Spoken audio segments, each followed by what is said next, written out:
Hare Krishna. Krishna does not cause our worldly wandering. He frees us from the cause of that wandering.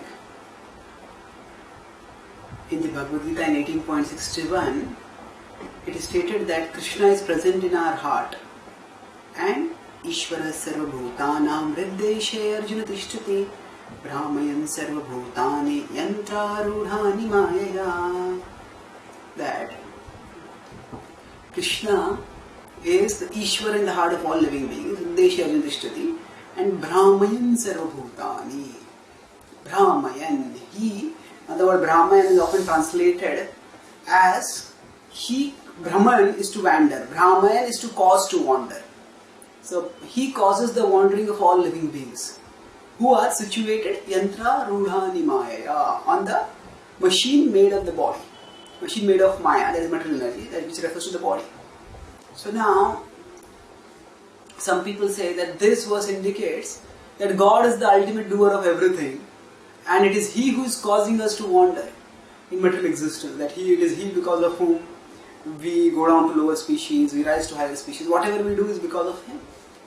But if He were the doer, then why would He have to speak the Bhagavad Gita to instruct Arjuna to do a particular course of action? And if we see, if He were the doer, then in the Bhagavad Gita He would not give options to Arjuna. Just 2 verses later, 18.63, Krishna says that so deliberate deeply on what I have said and then decide what is to be done. And then do as you desire. Yatha ichchasitha kuru. So what this means is, Krishna is telling that we have the capacity to deliberate and we have the capacity to decide according to our desires. So deliberation, desire, decision making. Krishna is indicating that all these 3 in our hands.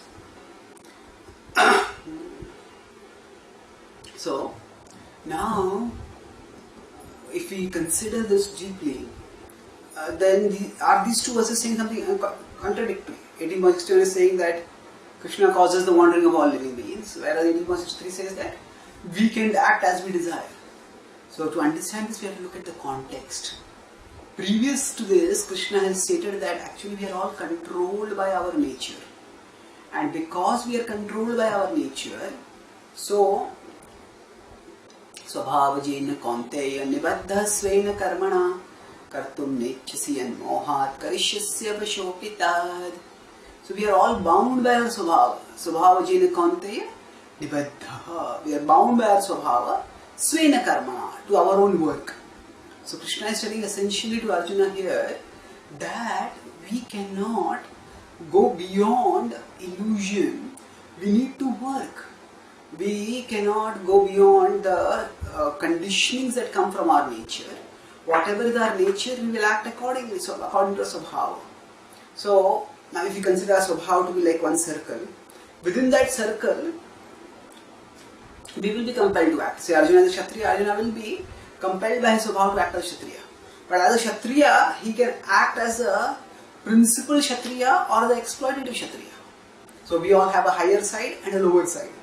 So now Krishna is saying here that if we act according to Dharma, if we act according to Krishna's guidance, then anyway we will be acting according to our Swabhava. But whether we will be acting according to our the higher side of our self or lower side of ourself, that means whether we will become, if we have a Brahmanical nature, whether we will be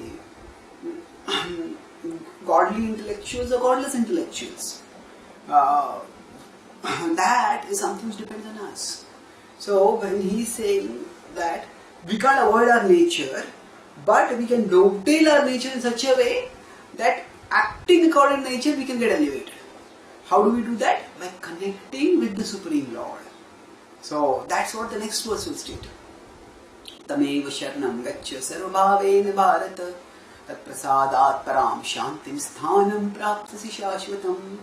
So Krishna is saying that He, present as the Super Soul, is the controller of all, control of nature also. And He, if we surrender to Him, then we can break free from the control of nature.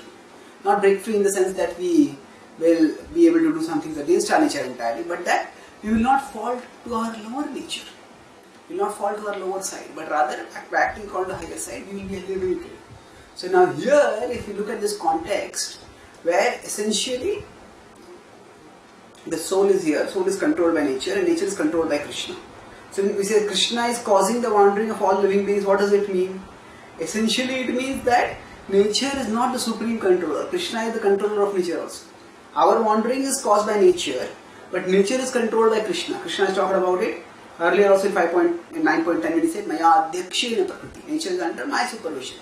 So here when Krishna is saying this, his essential point is that if we want to not be a slave of our nature, we should surrender to the Lord of nature. And then we can break free. So Prabhupada therefore translates Brahmayan not as causing to wander, but guiding the wanderings. So Krishna is guiding the wanderings means that he supervises nature, and under his supervision, nature acts to reciprocate with our desires. So if we want to say enjoy flesh, nature gives us a body that is suitable for enjoying flesh.